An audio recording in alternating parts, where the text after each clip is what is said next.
Halo, Assalamualaikum warahmatullahi wabarakatuh. Selamat datang kembali di channel Zain Permana. Masih ngebahas curhat ya. Jadi buat teman-teman yang mau curhatnya dibahas dan dikaji, silahkan direct message aja ke Instagramnya @zainpermana ya. Nanti saya akan bahas, mudah-mudahan bisa tiap hari nih kita ngomongin soal curhatan dan kemudian dapat insight apa dari curhatan teman-teman yang udah DM ke Instagramnya Zain Permana. Dan mudah-mudahan dengan curhatan itu kita bisa dapat hikmah, insight, dan pelajaran supaya kita bisa belajar ya. Dan juga kita akan ngulik perilaku psikologisnya seperti apa, dinamika psikologisnya seperti apa dari curhatan sahabat kita yang DM ini. Yuk, mari kita mulai. Bismillahirrahmanirrahim. Saya izin bacain ya. Assalamualaikum Kang, izin sharing katanya. Waktu proses ta'aruf sampai khitbah, saya merasa kurang menggali informasi tentang calon suami. Hingga akhirnya ketika mempersiapkan pernikahan, saya merasa ragu dan tidak satu visi misi, bahkan ya teman-teman, tidak ridho dengan agamanya. Tapi dari pihak orang tua saya tidak diperbolehkan mundur dan berhenti prosesnya. Hingga akhirnya saat ini saya telah menikah dengannya. Namun dalam menjalani rumah tangga ini, saya jadi kadang ada tidak bersyukurnya. Ya, ini kita garis bawahi ya, kadang ada tidak bersyukurnya. Dan merasa salah karena tidak berani mengambil keputusan untuk mundur. Karena setiap melihat pengamalan agamanya, saya merasa tidak nyaman. Nah, ini kisah yang menarik ya. Ada sahabat kita yang kemudian merasa masih belum optimal ketika ta'arufnya dan masih belum sreg ketika melakukan proses ta'aruf. Lalu kemudian si keluarga dari keluarganya kemudian menyatakan ya udah, ayo sikat aja gitu ya. Nggak boleh mundur gitu. Padahal si sahabat kita ini udah ada dalam kondisi pengen mundur. Lalu rumah tangganya berjalan, tapi kemudian tiap kali melihat pengamalan agama si pasangannya, orang ini ya atau sahabat kita ini masih kurang sreg ya, gitu. Dan barangkali timbul penyesalan. Nah, yang menarik dari kasus ini tuh yang mau aku bahas tuh gini teman-teman. Ta'aruf memang betul ya, kata kunci utamanya adalah menggali informasi. Ya, proses penggalian informasi ini bukan dilakukan oleh pribadi, tapi juga oleh sekelompok orang. Jadi kalau teman-teman mau cek literatur manapun soal ta'aruf, maka ta'aruf yang benar atau tepat adalah proses penggalian informasi. Bukan oleh kita terhadap dia, tapi oleh kami. Nah, jadi bukan cuma oleh saya terhadap dia, tapi oleh kami terhadap mereka. Jadi bukan cuma dianya, tapi orang-orang di sekitarnya, keluarganya, keluarga besarnya. Nah, proses penggalian informasi itu mesti dalam bentuk tim, bukan individual atau bukan orang-orang tertentu terhadap seseorang. Jadinya itu yang poin penting. Nah, ini juga pelajaran buat kita semua ya, terutama teman-teman yang lagi nyimak, yang mungkin belum proses ta'aruf atau sedang proses ta'aruf, maka proses penggalian informasinya bersama-sama. Tapi dengan kompak gitu ya, satu tim. Jadi nggak boleh ada, ini barangkali di sahabat kita ini, dianya masih belum tuntas penggalian informasinya, masih perlu ngegali poin A, B, C, terutama tadi di segi agama, tapi pihak orang tuanya merasa sudah cukup, gitu, ya, merasa sudah tuntas. Nah, ini yang poin pentingnya. Jadi, ketika proses ta'aruf, maka mestinya perlu ngebentuk tim pencari fakta.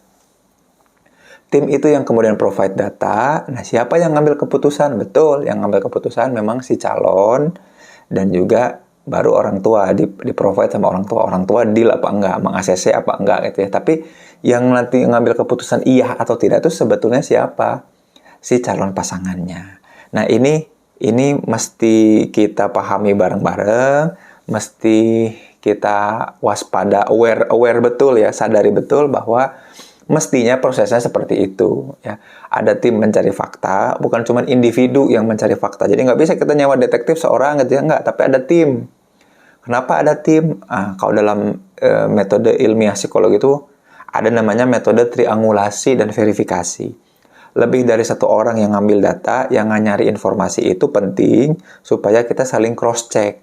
Ya, supaya tidak ada bias yang mengganggu. Makanya tim. Dan timnya itu harus kompak. Dia bagian nge-provide informasinya. Begitu. Nah, tim yang ngambil keputusan siapa? Nanti si data-data itu yang sudah ada di display, ditampilkan ke si user. Siapa yang usernya? Ya calon mempelainya. Kita lihat nih datanya seperti ini, serg apa enggak gitu. Nah, yang terjadi di sahabat kita yang DM ini adalah ketika mungkin menampilkan data-data yang ada, dia masih kurang sreg. Dan akhirnya pengen mundur aja. Tapi sayangnya orang tuanya enggak. Dan akhirnya menikah. Nah, apa yang perlu dilakukan ketika sudah terlanjur menikah? Gini, perubahan perilaku. Jadi, yang pertama gini, manusia itu bisa berubah. Gara-gara apa? Karena interaksi kita. Bukan berarti kita harus berubah, bukan berarti bukan berarti kita harus merubah si suami ya, bukan berarti sahabat kita yang DM ini harus merubah si suaminya, bukan. Tapi gini, perubahan masih mungkin terjadi walaupun hidayahnya datang dari Allah ya. Tapi gini, ketika kita kemudian pengennya si suami itu melakukan A, B, C, D, mulai lakukan dengan dicontohkan, dilibatkan, dan minta untuk diajak. Jadi supaya secara smooth, supaya secara halus, si suami ini kemudian mengikuti apa kepengen. Lama-lama juga nanti akan berubah. Nah, ada penelitian psikologisnya, bahkan penelitian fisiologisnya. Orang-orang yang menikah, lambat laun itu bukan cuma perilakunya, secara psikologis, tapi fisiologis, fisiknya pun ikut berubah. Jadi lambat laun teman-teman akan menyadari, atau teman-teman cek aja, orang-orang yang udah nikah, makin lama seiring berjalannya waktu, fisiologis itu berubah. Wajahnya tuh makin mirip satu sama lain. Jadi yang tadinya mukanya nggak mirip sama sekali, kalau interaksinya tepat, interaksinya intens, mereka sering bersama, lama-lama tuh wajahnya mirip. Bayangkan bahkan secara fisik, secara fisiologis, yang tadinya nggak mirip pun bisa jadi mirip. Gara-gara interaksi intens. Nah, apalagi secara psikologis, termasuk juga soal agamanya. Maka ya mau nggak mau, jadi bukan berarti, jadi jangan sampai kita menyesal, kita merajuk, lalu masih terngiang-ngiang, andai aja aku mundur. Enggak, karena sudah ada di dalam pernikahan, maka pasrahkan diri kepada Allah, kemudian yuk coba kita bangun interaksi yang membuat kemudian pernikahan ini sesuai dengan impian. Jadi yang penting itu adalah proses gradual ya. Proses gradual itu proses bertahap, perlahan demi perlahan, di mana dua pihak ini saling berinteraksi, komunikasi untuk mencapai visi yang sama. Jadi bisa jadi ketika ngegali informasi pas ta'aruf mah nggak sreg, nggak cocok ngerasanya. Tapi yang terpenting bukan di situ. Ketika sudah menikah, maka disitulah kemudian banyak hal-hal yang bisa kita gali dan kita eksplorasi bersama, insya Allah. Makanya yang terpenting adalah luruskan niat lagi. Bukan karena aku mau atau nggak mau sama dia, tapi karena Allah, karena aku pengen menampilkan usaha yang terbaik di hadapan Allah, dilihat oleh Allah, dinilai oleh Allah, maka aku akan upayakan yang terbaik di pernikahan yang ada ini. Nah, insya Allah keberkahan tuh, keberkahan di makanan kita, di rezeki-rezeki job-job yang kita dapat, terus juga uang yang kita punya, nanti barangkali keturunan, anak cucu gitu. Ada keberkahan di situ kalau kita mau bersabar dan bersyukur, insya Allah. Nah, itu kalau sudah yang ada di pernikahan. Tapi buat teman-teman, balik lagi nih, teman-teman yang kalau yang nyimak video ini masih ada dalam proses ta'aruf, tadi ya, tim mencari fakta penting, tim, bukan individunya. Karena apa? Tadi untuk proses-proses verifikasi dan triangulasi.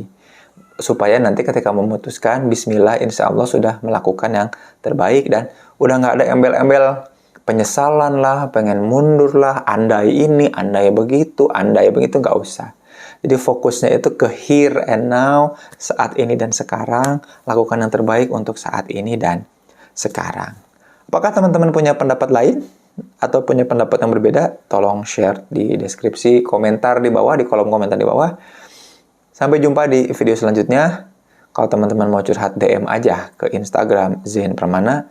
Pamit ya, sampai jumpa di video selanjutnya. Assalamualaikum warahmatullahi wabarakatuh. All I hear is raindrops falling on the rooftop. Oh baby, tell me why'd you have to go? This pain, I feel it won't go away. And today, I'm officially missing you.